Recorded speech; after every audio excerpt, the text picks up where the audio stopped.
ইচ্ছে প্রদীপ জ্বালিয়ে রাখো অন্তরে। ভবিষ্যতের মানুষ কোন পথে যাবে? ভবিষ্যতের মানুষ কোন পথে যাবে তার সুস্পষ্ট দিক নির্দেশনা আসতে থাকবে এখন থেকে। আর কোথাও প্রাণের অস্তিত্ব নেই, একমাত্র পৃথিবীতে প্রাণের অস্তিত্ব আছে। প্রাণের বেঁচে থাকার জন্য এই পৃথিবী ক্রমশ সংকটময় হতে শুরু করবে। নতুন পুরাতনের গন্ধ ক্রমশ সংঘাতের দিকে যাবে, যার ফলে অপরাজেয় বস্তু যাবে বিকাশের পথে, পুরাতন বস্তু যাবে ক্ষয়িষ্ণুর পথে। দর্শনের নন্দন চর্চা ব্যতি রেখে শুধুমাত্র বিজ্ঞান ও প্রযুক্তি নির্ভর জ্ঞান ক্ষুদ্র প্রাণের বেঁচে থাকার জন্য বড় হুমকি স্বরূপ হয়ে দাঁড়াবে। বড়রা শক্তিমান উঠবে, ছোটরা ক্রমশ নির্মমতার শিকার হতে হতে নিঃশেষ হয়ে যেতে থাকবে।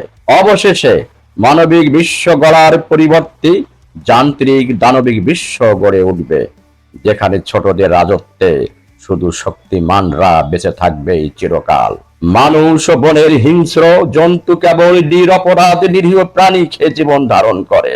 ছোট মাছ খেয়ে যেমন বড় মাছ বাঁচে, ছোট পোকা খেয়ে বাঁচে তেমন বড় পোকামাকড় এই প্রকারে বৃহৎ প্রাণ বেঁচে বাঁচে ক্ষুদ্র প্রাণের বিসর্জন দিয়ে। আর এইভাবেই শক্তিমানরা চিরকাল বেঁচে থাকে। ধন্যবাদ।